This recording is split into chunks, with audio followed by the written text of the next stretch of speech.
Hello everyone. तो आशा करता हूँ सब लोग ठीक ठाक होंगे और अच्छी सी तैयारी कर रहे होंगे इंटरव्यू की। तो इंटरव्यू के कुछ जो सबको डाउट्स रहते हैं कि कैसे पढ़ना है, क्या तैयार करना है, कैसे क्वेश्चंस वहाँ पूछे जा सकते हैं। तो उसके बारे में मुझे मतलब मेरी तरफ से जितनी भी इंफॉर्मेशन थी मैंने उसको बताने की कोशिश की है, कवर की है। तो आप देख लीजिए, यूज़फुल हो सकती है। तो ये इंटरव्यू गाइड का देखते हैं थोड़ा। इसमें फर्स्ट तो देख लीजिए आप, क्योंकि कॉग्निटिव साइंस के लिए एमएससी इंटरव्यू देने जा रहे हैं, एमएससी कॉग्निटिव साइंस के लिए, तो आपको कॉग्निटिव साइंस की भी नॉलेज होनी चाहिए कि कॉग्निटिव साइंस क्या है। तो ये तो हम लोग काफ़ी बार पढ़ चुके हैं कि कॉग्निटिव साइंस क्या है, एक बार फिर से देख लेते हैं। तो cognitive science is the study of human mind and brain. तो ये माइंड एंड ब्रेन आपको इसमें ये वर्ड जरूर लेके आना है। And focusing on how mind represents and manipulates knowledge and how mental representation and process are realized in the brain। तो मतलब सिंपल सी कि ब्रेन कैसे काम करता है, और ब्रेन और माइंड स्टडी, मतलब जैसे ब्रेन और माइंड जो होता है ये आगे भी एक बार डिस्कस कर लेंगे। ब्रेन और माइंड दोनों अलग अलग होता है। काफी बार इस टॉपिक पे भी क्वेश्चन पूछा जाता है कि मतलब difference between mind and brain. तो सिंपल सा एक चीज हो सकता है कि जैसे ब्रेन जो होता है, ब्रेन हमारा, हम उसको एज ए हार्डवेयर ले सकते हैं, और माइंड जो हमारा होता है उसको एज ए हम सॉफ्टवेयर ले सकते हैं। मतलब ब्रेन जो हमारा फिजिकल पार्ट होता है, जो फिजिकल स्ट्रक्चर होता है उसको हम ब्रेन कहते हैं। और माइंड, उसके अंदर की जो प्रोसेसिंग है वो सब होता है, उसे माइंड माइंड बोला जाता है। तो आगे ये फिगर है, फिगर में 6 सब्जेक्ट हैं, ये भी हम लोग देख चुके हैं। ये इंटरडिसिप्लिनरी कोर्स है, इसमें philosophy, linguistic, anthropology, neuroscience, AI, psychology, ये सब आते हैं। और इनमें सब में ये सब जैसे ये सब तो पूरा पूरा एक सब्जेक्ट ही है। ये 6 सब्जेक्ट का कॉम्बिनेशन है। तो cognitive science is the interdisciplinary scientific study of the mind. फिर देखिए यहाँ माइंड आ गया, साइंटिफिक स्टडी माइंड माइंड की करते हैं। And it's process, it's examine the nature, the task and the function of cognition. Mental facilities of concern to cognitive science include language, perception, memory, attention, reasoning and emotion। ये देखिए, मतलब हमारा जो brain, हमारा mind है, उसके जो process होते हैं, तो उसमें ये language, perception, memory, attention, reasoning, emotion, ये सबकी हम स्टडी करते हैं। To understand these faculties cognitive scientist borrow from fields such as linguistics, psychology, artificial intelligence, philosophy, neuroscience and anthropology। तो ये बेसिक सी डिफिनीशन है कॉग्निटिव साइंस की। आप इसको याद कर सकते हैं। और याद करने वाली वैसे इतनी बड़ी भी नहीं है कि याद करना पड़े, समझ लीजिए। और कॉग्निटिव साइंस की बेसिक नॉलेज तो आपको होनी ही चाहिए, क्योंकि आप उसी का इंटरव्यू देने जा रहे हैं। तो ये 6 सब्जेक्ट रहते हैं इसमें। ये सब्जेक्ट के नाम आपको जरूर पता होने चाहिए। फिर आते हैं इंट्रोडक्शन। ये तो हम नॉलेज का ले रहे हैं। इंटरव्यू अगर आपका स्टार्ट होता है तो सबसे पहले इंट्रोडक्शन से ही स्टार्ट होता है। तो यहाँ हम बात करते हैं वो सिनेरियो की कि जब आप इंटरव्यू के लिए बैठे हो, तो केबिन में आप रहेंगे, आपके सामने 2-4 लोग भी हो सकते हैं। आईआईटी कानपुर का इंटरव्यू तो ऑनलाइन होगा, तो ऑनलाइन में भी 3-4 लोग हो सकते हैं। क्वेश्चंस एक एक करके ही पूछे जाएंगे, मतलब कोई एक टीचर क्वेश्चन पुट करेगा, आपको उसको अटेम्प्ट करना रहेगा। तो सबसे पहले तो आपको, जैसे ऑफलाइन नहीं है, ऑनलाइन है, तो आप मतलब कोई ज़रूरी नहीं कि पूरा फॉर्मल पहने, लेकिन ऊपर आप एक लाइट कलर का शर्ट या जो भी मतलब कैजुअल रहे। बहुत मतलब उसमें डिजाइन डिजाइन नहीं होने चाहिए, नॉर्मल एक फॉर्मल फॉर्मल आपको ड्रेस पहनना है। और उसी बात आप एनर्जेटिक फील रहना है, सो के इंटरव्यू नहीं दे देना है। तो ये सब तो बेसिक सी बात है। और फुल कॉन्फिडेंस में रहना है। आप जितना कॉन्फिडेंस में रहेंगे, आप भले आंसर गलत दे रहे हो, सामने वाले जो टीचर रहते हैं वो ये नहीं देखते हैं कि आप अटेंड मतलब गलत बता रहे हैं या क्या है। वो आपकी नॉलेज को देखते हैं, आपके रिप्रेजेंट करने का तरीका देखते हैं, क्योंकि बेसिक उसमें जो टीचर रहेंगे वो साइकोलॉजी के भी टीचर रहेंगे। तो हर इंटरव्यू में पहले से ही कोई साइकोलॉजी बैठा है, साइकोलॉजी का टीचर रहता है, तो इसमें तो लगभग सारे ही साइकोलॉजी के टीचर रहेंगे। तो आपकी पूरे बिहेवियर को भी स्टडी करेंगे। तो आपको मतलब नॉर्मल रहना है, कॉन्फिडेंट रहना है, घबराना नहीं है। तो सबसे पहले ही तो आपको पूछते ही, मान लीजिए सिनेरियो मान ले रहे हैं कि ऑफलाइन इंटरव्यू देने जा रहे हैं। अगर ऑनलाइन है तो आप जैसे मीटिंग में जैसे इंटर करेंगे, मीटिंग में इंटर करने के बाद आपको सबसे पहले ध्यान दे देना है कि आपकी माइक वीडियो ऑन है कि नहीं ऑन है।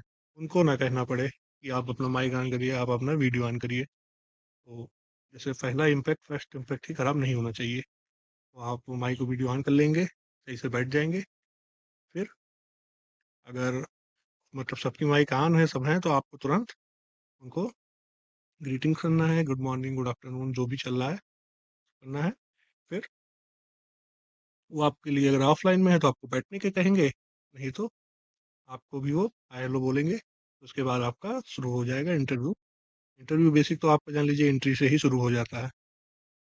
वो सबसे पहला क्वेश्चन जो इंटरव्यू में आता है वो होता है कि इंट्रोड्यूस योर सेल्फ। तो इसमें भी दो तरीके से पूछा जा सकता है इंट्रोड्यूस के लिए। पहला कि जैसे आप जब इंटर कर रहे हैं तो आपकी लगभग सारी डिटेल, आपका रिज्यूमे और जो कुछ भी है उनके पास रहेगा पहले से। आपकी मार्कशीट रहेगी, रिज्यूमे रहेंगे, 10th-12th की मार्कशीट, ग्रेजुएशन की मार्कशीट, आपके ये जिस पेपर से आप जा रहे हैं बल्कि उसके नंबर रहेगा। तो इंट्रोडक्शन में या तो हो सकता है आपसे वो डायरेक्ट पूछ लें कि हेलो, इंट्रोड्यूस योर सेल्फ, बैठने के बाद, बैठाने के बाद। या तो आपका नाम उन्होंने अगर पढ़ लिया है, जैसे सपोज आपका नाम अमन है, तो पहले बोलेंगे hello Aman, how are you, इतना बोल के फिर कहेंगे इंट्रोड्यूस योर सेल्फ। दो कंडीशन हो गई, एक नाम लेके बोल रहा है इंट्रोड्यूस योर सेल्फ, एक बिना नाम लिए बोल रहे हैं इंट्रोड्यूस योर सेल्फ। जब बिना नाम लिए बोलेंगे तब आपको अपना नाम बताना है। अपना नाम बताना है, जैसे माय नेम इज अमन या आई एम अमन। लेकिन अगर वो उन्होंने आपका पहले ही नाम बोल दिए हैं तो आपको दोबारा आपका अपना नाम नहीं बोलना है। तो इसमें एक चीज ध्यान रखिएगा, माई सेल्फ काफी लोग यूज करते हैं, my self, my self Aman. My self नहीं यूज करना है, आप सिंपल माई नेम यूज करिए या आई एम करिए। तो ये तो नेम हो गया। अब इंटरव्यू में भी आपको अपने बारे में लगभग सारी जानकारी देनी होती है। तो इंटरव्यू में पहले तो आप नेम दे देंगे, नेम के बाद आप अपनी एज बता सकते हैं, एज के बाद आप मतलब कहाँ से बिलोंग करते हैं ये बता सकते हैं, आपने स्टडीज क्या क्या कर रखी है ये बता सकते हैं। स्टडीज में भी आप अब इंक्रीजिंग ऑर्डर में भी बता सकते हैं, डिक्रीजिंग ऑर्डर में बता सकते हैं कि मतलब आप अगर ने आ, ये 10th-12th की पढ़ाई बता सकते हैं, फिर देन ग्रेजुएशन बता सकते हैं, या फिर आप पहले ही ग्रेजुएशन बता दीजिए फिर उसके बाद 10th-12th बता दीजिए। अगर आपको इंटरव्यू लंबा करना है तो 10th-12th ऐड करिए, बाकी ग्रेजुएशन में भी खाली काम चल जाएगा कि आपने मतलब आ, जो प्रीवियस आपकी हो रही है स्टडीज वो क्या थी। तो इसके साथ साथ आपने अगर कोई डिप्लोमा किया है, कोई कोर्स किया है जो आपको लगे कि हाँ ये बताना चाहिए, इससे एक अच्छा इम्पैक्ट पड़ेगा, तो आपको वो भी बताना है, उसमें ऐड करना है। और दूसरी बात, जब आप ये मतलब अपनी क्वालिफिकेशन बता लेंगे, उसमें अगर आपने कोई प्रोजेक्ट किया है, अपने फाइनल ईयर प्रोजेक्ट किया होगा ग्रेजुएशन में, तो उस प्रोजेक्ट को भी मेंशन करना है। और प्रोजेक्ट के मेंशन करने के साथ साथ उसमें आपको मतलब हल्की सी उसकी डिटेल भी दे देनी है, बहुत थोड़ी सी, ज़्यादा नहीं, क्योंकि इंट्रोडक्शन इंट्रोडक्शन टाइप का होना चाहिए। पूरी उसमें मतलब वो सब पूरी डिटेल नहीं आनी चाहिए। प्रोजेक्ट के बाद आप अपनी इंटरेस्ट बता सकते हैं, अपनी हॉबीज़ बता सकते हैं, और अपना साथ साथ एम भी बता सकते हैं। तो इंटरेस्ट हॉबीज़ भी बताना ज़रूरी होता है। और इंटरेस्ट और हॉबीज़ दोनों अलग अलग होते हैं, लोग इसको एक में जोड़ देते हैं। इंटरेस्ट अलग होता है, हॉबीज़ अलग होता है। मतलब इंटरेस्ट आपका किस चीज़ में इंटरेस्ट है, आपको क्या करना अच्छा लगता है। हॉबी होता है कि आपको मतलब जब आप मतलब आपका माइंड रिलैक्स नहीं है, आप परेशान नहीं कुछ है, अब जो काम आपको करने में अच्छा लग रहा है वो आपकी हॉबी होती है। जैसे कई लोग को गुस्सा होते हैं, एंगर में आते हैं, तो उनको खाना बनाना पसंद होता है या कोई मूवी देखने लगता है। ये सब हॉबीज होती है। और इंटरेस्ट होता है कि आपको फिजिक्स में इंटरेस्ट है, आपको साइकोलॉजी में इंटरेस्ट है। तो ये इंटरेस्ट हॉबीज आप अलग अलग करके बता देंगे तो आपका थोड़ा इंट्रोडक्शन थोड़ा और लॉन्ग हो जाएगा। बाकी 2 मिनट से ज़्यादा का इंट्रोडक्शन नहीं देना। 2 मिनट से ज़्यादा का इंट्रोडक्शन नहीं दिया जाता, ज़्यादा अच्छा नहीं होता है। फिर बाकी ज़्यादा चांसेस रहते हैं कि ज़्यादा लंबा इंट्रोडक्शन होता है तो फिर वो बोर हो जाते हैं, खुद ही रोक देंगे आपको। तो ऐसी कोई वो नहीं है। और बाकी इंट्रोडक्शन में आप जहाँ से बिलोंग कर रहे हैं वहाँ की फेमस चीज़ भी जोड़ सकते हैं कम शब्द में। मतलब जैसे जहाँ से बिलोंग कर रहे हैं, जैसे आप अगर आगरा से बिलोंग कर रहे हैं तो आगरा से बता के आप बता दीजिए कि वहाँ का पेठा मशहूर है। जैसे ऐसे मतलब अपनी उसको हाईलाइट कर सकते हैं। तो ये तो इंट्रोडक्शन की बात रही। ये नॉर्मल नॉर्मल चीज़ है। आप इसको आप कहीं और से भी देख सकते हैं, यूट्यूब पे बहुत काफ़ी सारी अच्छी वीडियोस पड़ी हुई हैं कि इंट्रोडक्शन कैसे अच्छा दे। तो एक इंट्रोडक्शन आप मतलब तैयार कर लीजिए, खाली इसके लिए नहीं, हमेशा आपको काम आएगा। आपको एक मतलब 12-15 लाइन का इंट्रोडक्शन जो होना चाहिए, आपको रटा होना चाहिए। कभी भी कोई रात के 2 बजे भी आपको जाके पूछे इंट्रोड्यूस योर सेल्फ, तो आपको इंट्रोडक्शन तुरंत बताइए। तो अभी आ गया questions about your background courses. तो इंट्रोडक्शन के बाद आपके पास क्वेश्चंस की लड़ियां लगनी शुरू हो जाएंगी। क्वेश्चंस जो आएंगे वो बेसिकली पहले तो सबसे पहले आप नॉलेज चेक करने के लिए आएंगे कि मतलब आपने जो पढ़ा है वो आपको अभी तक आता है कि नहीं आता है, आपने सही से पढ़ा भी है कि नहीं पढ़ा है। तो ये देखना जरूरी होता है उनके लिए। तो सबसे पहली बड़ी बात तो उनके पास आपकी मार्कशीट रहेगी। अब मार्कशीट कौन सी रहेगी? बेसिकली ज़्यादातर की फोर्थ सेमेस्टर या फिफ्थ सेमेस्टर की मार्कशीट रहती है, क्योंकि सिक्स की तो आई नहीं होती है। अगर ईयर वाइज है तो सेकेंड ईयर का होगा। और अगर आपने एक साल गैप किया है तब तो भाई आपकी पूरी सिक्स सिक्स सेमेस्टर की मार्कशीट रहेगी। तो उनके पास उनमें कोर्स की डिटेल रहती है। तो जो मार्कशीट आपको पहले से ध्यान देना है, जो मार्कशीट आपने सबमिट की है अपने उसमें फॉर्म में, एप्लीकेशन फॉर्म में, उस मार्कशीट पे जो कुछ भी लिखा हुआ है, मतलब आपके सब्जेक्ट जितने सब्जेक्ट्स लिखे हुए हैं उन सब सब्जेक्ट के बारे में आपको एक बार ज़्यादा अच्छे से ही पढ़ लेना। पढ़ना तो पूरे सब्जेक्ट हैं।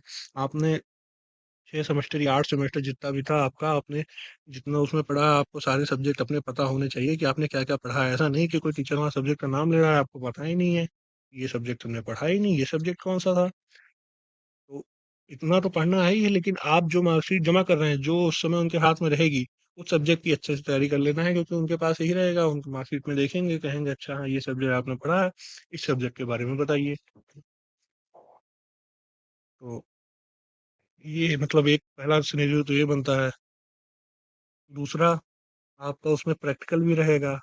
तो सबसे पहले तो सब्जेक्ट के बारे में ही पूछेंगे, और सब पहले सब्जेक्ट के बारे में पूछ सकते हैं, या दूसरा तरीका है कि वो खुद से अपने क्वेश्चन बनाए कि हाँ तो बताइए। सबसे पहले तो आपसे यही पूछेंगे कि आपने ग्रेजुएशन किससे की, वो तो आपने इंट्रोडक्शन में बता ही दिया है, सुन लेंगे उसी से। तो फिर जिस फील्ड से ग्रेजुएशन की, तो आप उसके फील्ड के बारे में पूछ सकते हैं कि उसमें क्या होता है। तो आपको उसकी अच्छी नॉलेज होना चाहिए कि आप जैसे अगर बीएससी फिजिक्स से गए हैं तो बीएससी फिजिक्स में बेसिक क्या चीज़ होती है, फिजिक्स से क्वेश्चन वो पूछ सकते हैं। तो मतलब मेरा कहने का सिंपल मतलब ये है कि आपका जो बैकग्राउंड कोर्स है, आपसे क्वेश्चन सबसे ज़्यादा उसी से पूछे जाएंगे। ये नहीं कि आप आर्किटेक्चर के हैं, बीटेक आर्किटेक्चर करके गए और आपसे क्वेश्चन पूछे जा रहे हैं कॉग्निटिव साइंस के, साइकोलॉजी के। क्योंकि वो ये नहीं देख रहे हैं कि आपको कॉग्निटिव साइंस कितना आता है, वो ये देखेंगे कि आपने जो पढ़ा है वो अच्छे से पढ़ा है। अगर आपने जो अच्छे से पढ़ा है तो आप आगे कॉग्निटिव साइंस भी अच्छे से पढ़ेंगे। तो बेसिकली ये चेक किया जाता है कि मतलब जो पढ़ने वाला है वो सब पढ़ लेगा, और जो वहाँ नहीं पढ़ पाया वो यहाँ क्या पढ़ेगा। तो बस यही क्वेश्चन रहेगा कि आपके बैकग्राउंड कोर्सेज से पूछे जाएंगे। बाकी उसमें आपके मार्क्स भी लिखे रख हो सकते हैं, तो उस पर भी बेसिस पे पूछ सकते हैं कि जिसमें ज़्यादा हो। कोई कोई टीचर होते हैं जिसमें ज़्यादा नंबर होते हैं, उसमें इंटरेस्ट लेते हैं कि हाँ इस बच्चे के इसमें ज़्यादा नंबर है, इससे क्वेश्चन पूछा जाए। कोई कोई टीचर होते हैं जो देखते हैं कम नंबर है तो ये पूछ सकते हैं आपके इसमें कम नंबर क्यों आए। उसी से सब्जेक्ट रिलेटेड क्वेश्चंस ये सब रहेंगे, आपके बैकग्राउंड रिलेटेड क्वेश्चन रहेंगे। इंजीनियरिंग के हैं तो आपसे इंजीनियरिंग के रिलेटेड क्वेश्चन पूछे जा सकते हैं। आप साइकोलॉजी के साइकोलॉजी से करके आए हैं बैक यूजी कोर्स, आपको साइकोलॉजी से रिलेटेड क्वेश्चन पूछे जा सकते हैं। कोई रीजनिंग का क्वेश्चन भी पूछा जा सकता है। बेसिक तो थ्योरी ही होता है, कोई मतलब लिखवाएंगे लिखवाएंगे नहीं आपसे कुछ। तो जैसे आप ये एक क्वेश्चन होता है, अगर आप इंजीनियरिंग लाइन में है या फिजिक्स में है तो काफी बार पूछ लिया जाता है कि जो ये मेट्रो होती है, मेट्रो या हाई स्पीड ट्रेन, इसमें येलो लाइन क्यों बनी होती है, येलो लाइन के पीछे खड़े होने के क्यों बोला जाता है। तो बेसिक क्वेश्चन है, टीचर के दिमाग में आता है तो पूछ लेता है। ये कोई जरूरी नहीं है कि आप फिजिक्स पढ़े हो तभी आपको आना चाहिए ये, वैसे भी सबको आना चाहिए, जनरल क्वेश्चन है। तो इसका आंसर आप लोग पता करिएगा, चलिए बता देते हैं, मतलब इसमें कुछ नहीं है। येलो लाइन का बेसिक ये मतलब है कि जब वो मेट्रो या ट्रेन बहुत हाई स्पीड से आती है, तो जब हाई स्पीड से आती है तो बर्नौली थ्योरम है फिजिक्स की एक, तो उसमें उसका जो है वेलोसिटी और प्रेशर को इनडायरेक्टली प्रोपोर्शनल बताया गया है। तो जब वेलोसिटी किसी चीज़ की बहुत तेज होती है तो वहाँ का प्रेशर कम हो जाता है, जब वहाँ प्रेशर कम हो जाता है तो पीछे का प्रेशर ज़्यादा हो जाएगा, तो पीछे से आगे को आपको धक्का महसूस होगा। तो आप इतनी दूरी पे खड़े रहिए कि जितनी दूरी पे आप उस प्रेशर को झेल ले जाएं। तो बस वही वो येलो लाइन का काम करता है। अगर आप येलो लाइन के उधर खड़े होंगे तो हो सकता है आप उतना प्रेशर ना झेल पाएं, क्योंकि प्रेशर पीछे का ज़्यादा है, आपके आगे का कम है, तो आप ट्रेन पे टकरा सकते हैं, ट्रेन के आगे ही गिर सकते हैं। तो ये इसका आंसर होता है, बर्नौली थ्योरम पे बेस्ड होता है। तो अब आते हैं फेवरेट टॉपिक है सब्जेक्ट पे। तो ये तो क्वेश्चन उन्होंने अपने मन से पूछ लिया। अब आपको सीधे सीधे बोल सकते हैं कि आपका फेवरेट टॉपिक क्या रहा। आपने आपका मतलब अपने पूरे यूजी कोर्स में आपका फेवरेट सब्जेक्ट कौन सा रहा। तो टॉपिक और सब्जेक्ट के बेस पे भी क्वेश्चन पूछे जाते हैं। तो आपको एक एक या कम से कम दो टॉपिक अच्छे से तैयार कर लेना है। और अच्छे से तैयार कैसे कर सकते हैं टॉपिक को, टॉपिक में आप उसका इंट्रोडक्शन, मतलब उसका टॉपिक में मतलब सब्जेक्ट में वो है क्या, एडवांटेज डिसएडवांटेज, उसकी कैरेक्टरिस्टिक, मतलब जब पॉइंट में करके आप करेंगे ना तो वो लंबा भी होगा, और उसका मतलब एक इफेक्टिव वे में बताएं। जैसे पहले आपने उसका इंट्रोडक्शन दे दिया कि हाँ ये क्या चीज़ होता है, तो उसके अगर टाइप्स हैं तो कितने टाइप्स होते हैं, टाइप्स बता दिया। टाइप्स को भी हल्का सा डिफाइन कर सकते हैं।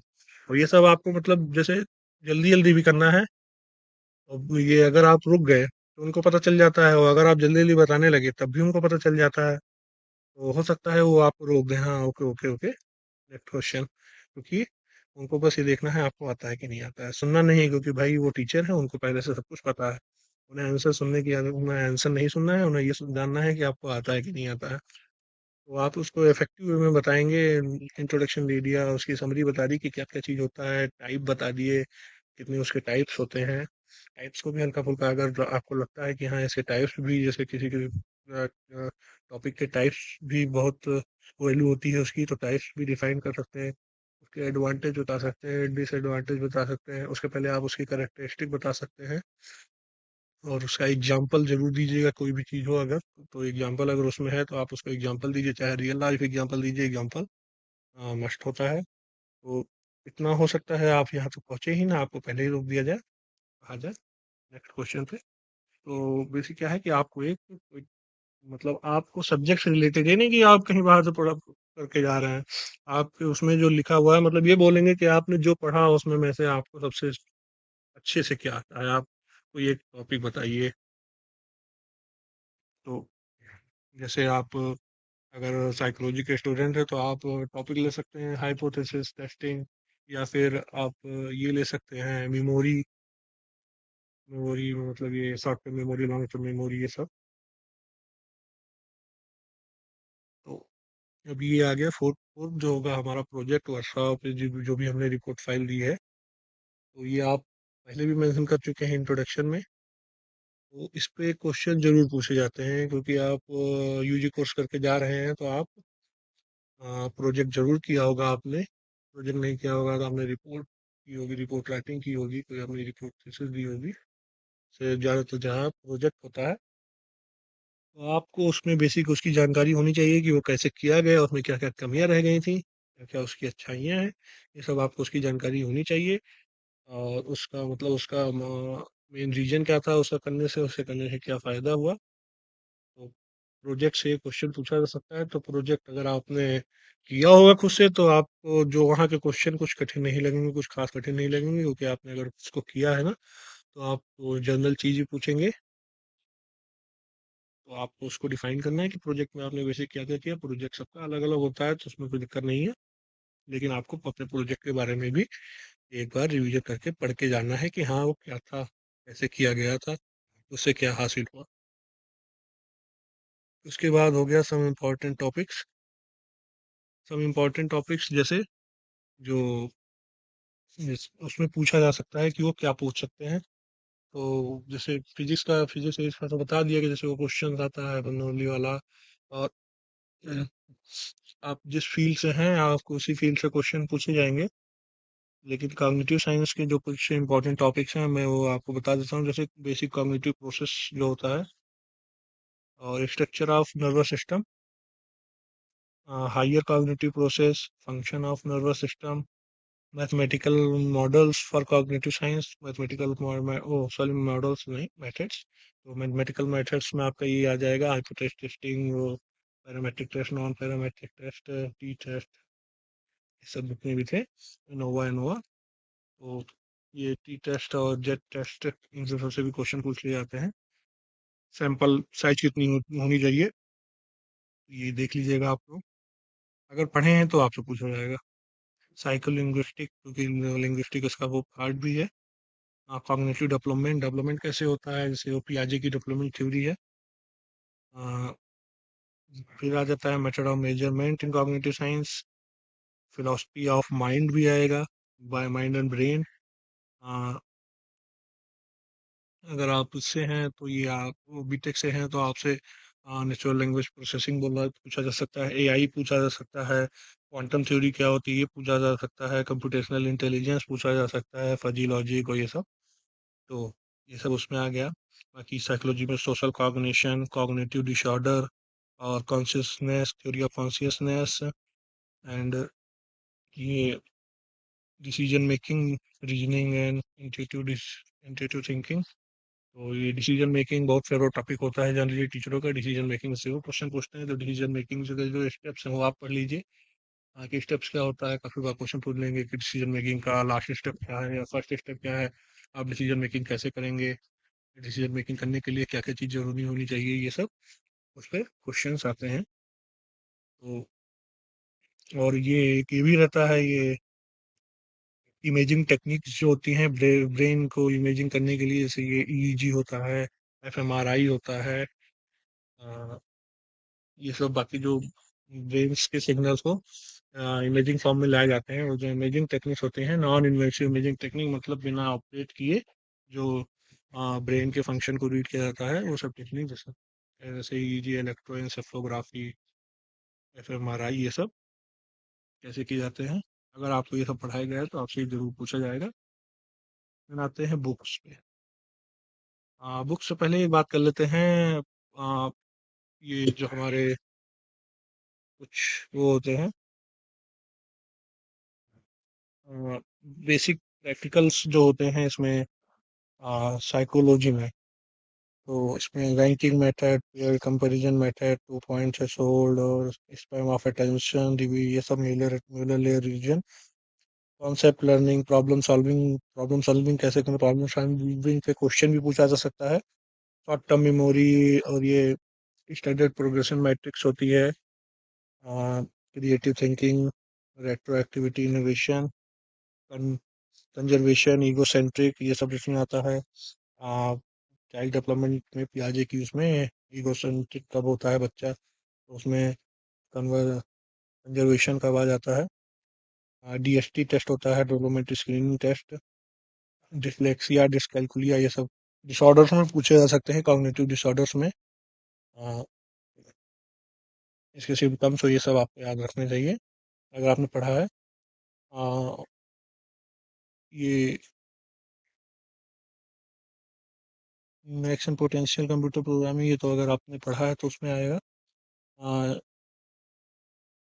पीजीआई मेमोरी स्केल एक होता है, पीजीआई भाटिया, हाँ हाँ, battery brain dysfunction, Bhatia Testo, ये सब जो होते हैं, ये सब आपको ये पता होना चाहिए।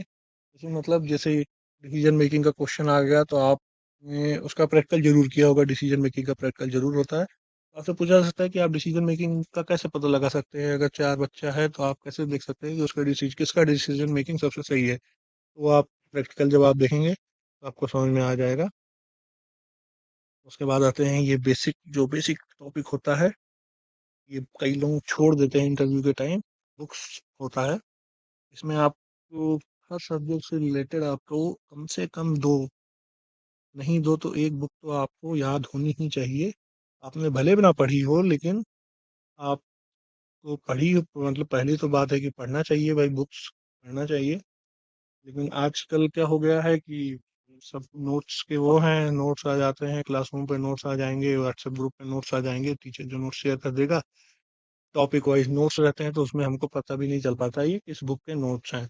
लेकिन कभी भी आप देखिए, आप अपना सिलेबस देखिए, तो सिलेबस के नीचे आपको रेफरेंस में बुक्स के नेम जरूर दिए होते हैं।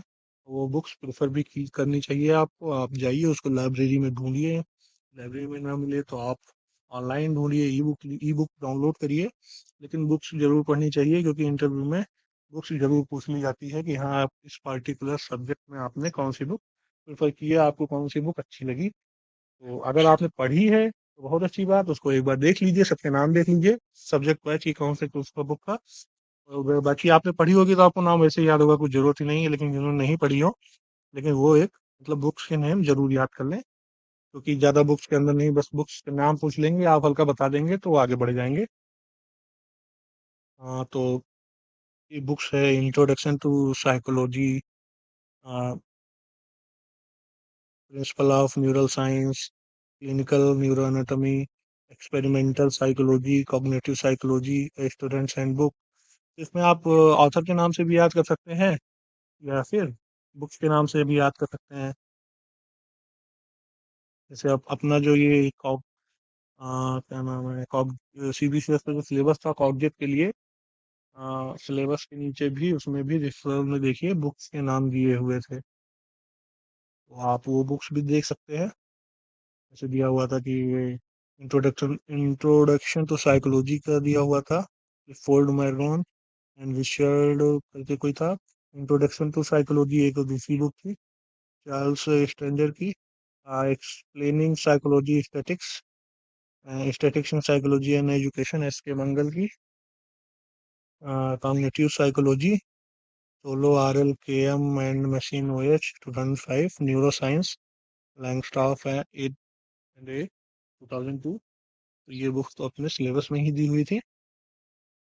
बाकी आप देख लीजिएगा, आपके जो सिलेबस होता है उसमें नीचे सब्जेक्ट, हर सब्जेक्ट के सिलेबस पे बुक्स दी होती है। तो ये यहाँ पे बुक्स पे तो आपका बुक खत्म हुआ।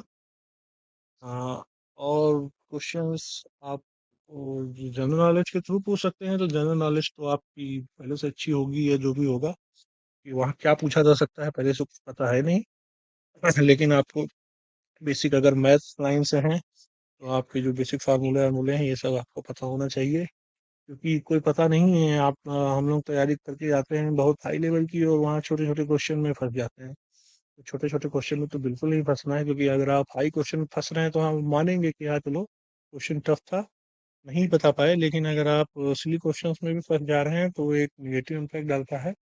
और दूसरी बात, इंटरव्यू में एक चीज जरूर खास ध्यान रखिएगा कि बैठते समय क्वेश्चंस आपको ध्यान से सुनना है, बढ़ाना नहीं है। भले आप क्वेश्चन को रिपीट करवा लीजिए, दो बार सुनिए, लेकिन ये नहीं कि उन्होंने आधा क्वेश्चन बोला आपने बोल दिया, क्योंकि क्वेश्चन कभी कभी आधा सुनने पे वो गलत रहता है, जो हम समझ रहे हैं वो नहीं, दूसरा क्वेश्चन होता है। और वो बाकी ये एक सही मैनर भी नहीं है कि क्वेश्चन पूरा नहीं हुआ आप आंसर देने लगे। जैसे आप फ्रेंड से तो बात कर नहीं रहे हैं भाई, आप इंटरव्यू देने आए हैं, तो आपको पहले वेट करना है क्वेश्चन कंप्लीट होने का। आपको 2 सेकंड, 4 सेकंड, 10 सेकंड, 5 सेकंड, जितना आपको टाइम लेना है आप उसको सोचने का टाइम ले सकते हैं। तो ऐसा कोई हड़बड़ी नहीं है कि जैसे क्वेश्चन पूछे आपको तुरंत उसका आंसर चाहिए, क्विज में नहीं बैठे हैं आपकी, हाँ आप नहीं देंगे तो कोई दूसरा दे देगा। तो आप टाइम लीजिए, और टाइम लीजिए कि मतलब ये नहीं कि आपको क्वेश्चन नहीं आता है तो आपको उसका आंसर बनाए। मतलब जो आपसे पूछा गया है आप उसको कैसे एक मैनर में कैसे बता सकते हैं, कैसे उसको रिप्रेजेंट कर सकते हैं कि हाँ उसका बताएं, कि उसका टाइप बताएं। ये नहीं कि पहले आप टाइप बता रहे हैं, एडवांटेज डिसएडवांटेज बता रहे हैं, फिर उस टॉपिक के बारे में बता दे रहे हैं। तो पहले एक मतलब उसको मन में सोचिए कि हाँ ऐसे ऐसे बता सकते हैं। बाकी घबराएंगे नहीं, 2 मिनट शांति से बैठेंगे। धीरे धीरे जब आप घुसेंगे तो हम थोड़ा सा वो हो सकते हैं, आप नर्वस हो सकते हैं, लेकिन जब बात होने लगती है ना, तो बात उसमें कोई दिक्कत नहीं है। और दूसरी बात ये, अगर आपको इंग्लिश नहीं आती है तो आप इंग्लिश बोलने की मतलब उसमें चक्कर मत पड़िए, आपको जो लैंग्वेज आती है। बाकी मेरे हिसाब से तो आपको मिक्स बोलना चाहिए। इंग्लिश आती है तो अच्छी बात है, नहीं आती है तो कोई जबरदस्ती नहीं है। वो आप अगर आप जिस भाषा में बात करेंगे वो आपसे भाषा में बात करने लगेंगे, क्योंकि नॉलेज इंपॉर्टेंट होनी चाहिए, मीडियम नहीं। तो आप जिसमें भी फैमिलियर हो, जिस लैंग्वेज में, आप वो लैंग्वेज ही प्रेफर करिएगा। अगर आपको इंग्लिश अच्छी आती है तो अच्छी बात है, नहीं तो हिंदी कोई बुरी बात नहीं है। हिंदी की आप हिंदी बोल रहे हैं, आप ये सोचें कि मैं हिंदी बोलूँगा नंबर कट जाएगा। आपको नॉलेज आना चाहिए, हिंदी वो अच्छे मतलब रिप्रेजेंट करना आना चाहिए, तो कोई दिक्कत नहीं है। बाकी आप हिंदी में भी इंग्लिश के वर्ड मिक्स कर सकते हैं, कोई ऐसी बात नहीं है। मतलब पढ़ो लिखे वाली भाषा होनी चाहिए। और दूसरी बात, अगर आपको कोई आंसर नहीं आता है तो आप उस पर सॉरी बोल के आगे बढ़ सकते हैं। ऐसी कोई आपको घबराने की जरूरत नहीं है कि हाँ मुझे ये नहीं आता। 100% नॉलेज किसी को नहीं होती है।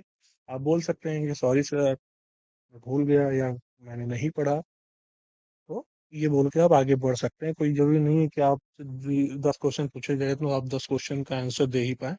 एक दो क्वेश्चन ऐसे जरूर रहेंगे जो आप भूल गए हों, आपने पढ़ा हो भूल गए हों, या आपने पढ़ा ही ना हो, तो आप उसको सही सही बता के आगे बढ़ जाइए कि सॉरी सर, मैंने ये नहीं पढ़ा है, या मुझे याद नहीं आ रहा है। तो वो क्वेश्चन चेंज कर देंगे, उस पर टाइम वेस्ट नहीं करना है। जैसे आपको पहले से पता रहता है कि हाँ आपको ये याद आ जाएगा, तो आप उस पर टाइम ले लीजिए 10-15 सेकंड का। लेकिन अगर आपको पता है कि आपने पढ़ा ही नहीं है, तो आप आधे घंटे बैठ के 1 घंटे बैठ के सोचिए, आंसर थोड़ा ना मिल जाएगा आपको उसका। मतलब इतना तो एक्यूरेट तो कोई नहीं हो सकता कि कभी पढ़ा नहीं है उसका आंसर सही दे दे आधे घंटे सोच के। तो आपको उसको, वो कोई बुरी बात नहीं है, सबके पास होता है, 100% नॉलेज किसी के पास नहीं है। तो आगे बढ़िए। बाकी इंटरव्यू हल्का फुल्का तो लक पे भी डिपेंड करता है, आपका उस टाइम लक कैसा है। कभी कभी होता है कि आपके सारे आंसर आने लगते हैं, कभी कभी ऐसा होता है कि आपको जो अच्छे से आता है वो भी आप भूल जाएंगे, आपको बाहर निकलेंगे अरे ये क्वेश्चन का आंसर तो मुझे आता है। तो परेशान होने की जरूरत नहीं है, आप जैसा देंगे वो अच्छा है, वही अच्छा है। अगर नहीं है तो वहाँ पे आंसर आ पा रहा है तो कोई बात नहीं। बाकी अपनी तरफ से फुल प्रैक्टिस करके जाइए। आप, मेन बेसिक है कि आपने जो पढ़ा है वो पढ़ के जाइए। उससे बाहर से क्वेश्चन नहीं पूछेंगे, क्योंकि उससे बाहर के क्वेश्चन से कोई रीजन नहीं बनता है। बाकी ऑल द बेस्ट आप लोग सबको लिए, अच्छे से इंटरव्यू दीजिए। Best of luck and thank you. And दूसरी बात ये है कि आपसे एक रिक्वेस्ट है कि जैसे 100% नॉलेज इस फील्ड में मुझे भी नहीं है, तो अगर आपको कोई बात मुझे लगती है कि हाँ ये मतलब इंफॉर्मेशन मैंने गलत दे दी है, या आपको मुझे हाफ इंफॉर्मेशन है, आपको उस बारे में कंप्लीट इंफॉर्मेशन है, तो आप प्लीज़ उसको कमेंट करके बताइए, या कहीं पे करके मतलब मुझे सजेस्ट कर दीजिए, मतलब जिससे दूसरों की हेल्प हो जाए। क्योंकि ये मैंने देखा कि इसके बारे में कोई कहीं कुछ नहीं बता रहा है, तो इसलिए मैंने एक दो वीडियो बनाई। तो बाकी और कोई इंटेंशन नहीं है, आप लोगों की मदद हो जाए, जो चाह रहा है इस फील्ड में जाने का ज़्यादा से ज़्यादा लोग जाएं, क्योंकि ये फ्यूचर में बहुत अच्छी फील्ड है। तो अगर आप इस फील्ड से हैं तो प्लीज़ आप उसका मतलब, हाँ उसके बारे में कुछ अगर जानकारी है नहीं तो वो बताइए, अगर मेरी कोई इंफॉर्मेशन गलत है तो वो बताइए, इंफॉर्मेशन अधूरी है तो उसके बारे में बताइए, लेकिन प्लीज़ अगर उसके बारे में आपको जानते हैं तो ज़रूर बताइए, दूसरों की इससे हेल्प होगी। एंड दूसरी बात कि वो चैनल पे मैंने टेलीग्राम और इंस्टाग्राम की लिंक डाल दी है, तो आपको अगर बात करना है, आप इंस्टाग्राम पे, वो सॉरी टेलीग्राम पे चैनल है तो उस पर डिस्कशन ग्रुप भी है, तो आप लोग ऐड होके आप लोग पहले से ही वो कर सकते हैं, मीटअप कर सकते हैं कि किसका किसका हुआ है, तो वहाँ जाके जैसे एक फ्रेंडशिप बिहेवियर होगा तो अच्छा रहेगा पहले से आपके पास। जैसे नर्वस फील नहीं करेंगे कि आप 15 लोगों के बीच में बैठे हैं, किसी को पहचान ही नहीं रहे हैं, क्योंकि बात धीरे धीरे शुरू होती है, लेकिन वो देर हो जाता है, आधा घंटा देर, आधा घंटा हो गया, 1 घंटा हो गया, उसके बाद धीरे धीरे बात आप लोगों में शुरू तो हो जाएगी, लेकिन पहले से आप जैसे जानते होंगे ना, तो थोड़ा जैसे वहाँ पे कॉन्फिडेंस आएगा अंदर से, हाँ कि हाँ हम सब लोग जान रहे हैं हमको, क्वेश्चंस क्या पूछे जा रहे हैं वो सब पता चल जाते हैं। तो कुछ डिस्कशन ग्रुप पे आप करके एक दूसरे से भी हो सकते हैं, और बाकी अगर आपको कुछ क्वेश्चन पूछना है तो उस पर भी पूछ सकते हैं, या अगर आपको कोई पर्सनल क्वेश्चन पूछना है तो इंस्टाग्राम का एक ऐसे ही पेज है, उस पर कुछ फॉलो नहीं है, आप उस पर डीएम कर दीजिएगा, मैं चेक कर लूँगा। Okay, thank you, have a nice day, be prepare.